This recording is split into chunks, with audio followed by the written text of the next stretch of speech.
I never thought I'd be fighting for my breath in my own living room because of an HOA dispute. But that's exactly what happened when Karen Westfield, the self-appointed queen of Sunshine Meadows, decided my medical equipment violated her precious neighborhood aesthetic. 3 months ago, I moved in.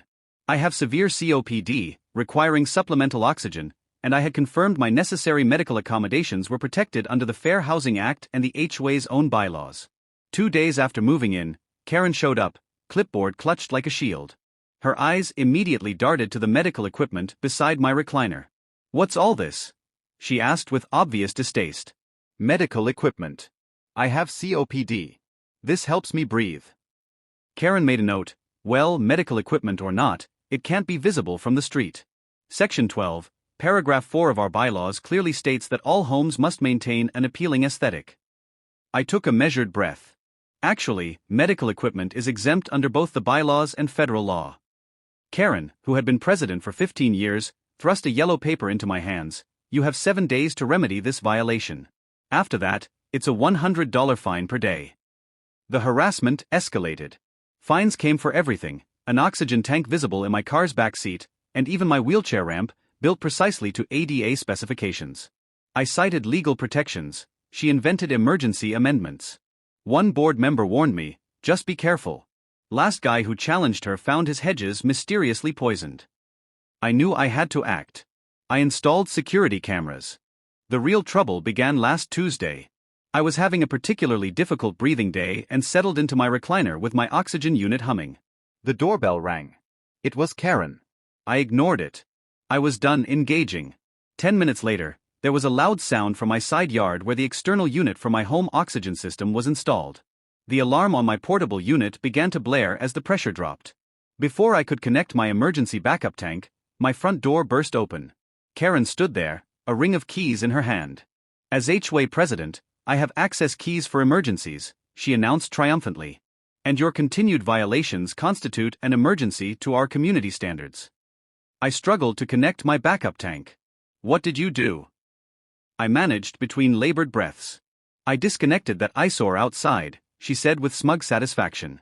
Section 15 clearly states that no external mechanical equipment can be installed without board approval. My security camera captured everything: her walking to my oxygen unit, deliberately turning the valves off, and removing a component that she slipped into her pocket, all while narrating to herself about teaching him a lesson. I finally connected my backup tank and called 911. "I need police and an ambulance. Woman broke into my home. Disabled medical equipment. Can't breathe well." The police and paramedics arrived within minutes. While the paramedics checked my vitals, I pointed to my security app. One officer viewed the footage right there on my phone, his expression turning grave as he watched Karen deliberately tamper with my life support. Karen stood in my living room, arms crossed, still protesting. "This is HOA business. I was simply enforcing the covenants." "Ma'am," the officer said slowly, "you entered his home without permission, tampered with life-sustaining medical equipment, and removed components. That's breaking and entering, criminal negligence, and potentially attempted manslaughter." Karen's face went pale. "But I have access keys as HOA president for emergencies." "A perceived violation of community aesthetics is not an emergency, ma'am," the officer replied, taking out his handcuffs. "Please turn around." As they led Karen out in handcuffs, she was still protesting about bylaws and property values. Neighbors had gathered on their lawns, watching in shock as the community's all-powerful president was placed in the back of a police car. 2 days later, released from the hospital, I received a certified letter from the HOA board. They had held an emergency meeting and unanimously voted to remove Karen as president, effective immediately. They also voted to waive all my previous fines and permanently approved all my medical accommodations. The district attorney called soon after. Karen is facing multiple felony charges, including breaking and entering, tampering with medical equipment, theft of medical components, and reckless endangerment.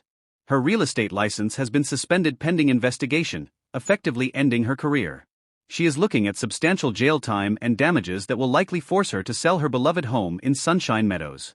I saw her being escorted by her attorney to collect items from her office at the clubhouse. When she spotted me watching from my porch, my oxygen tank prominently displayed, her face contorted with rage and disbelief. For once, Karen was completely speechless. Her reign of terror over Sunshine Meadows ended not with a policy debate, but with a calculated felony. And now, thanks to the security camera, I had the evidence that would ensure she paid the highest possible price for violating my right to breathe.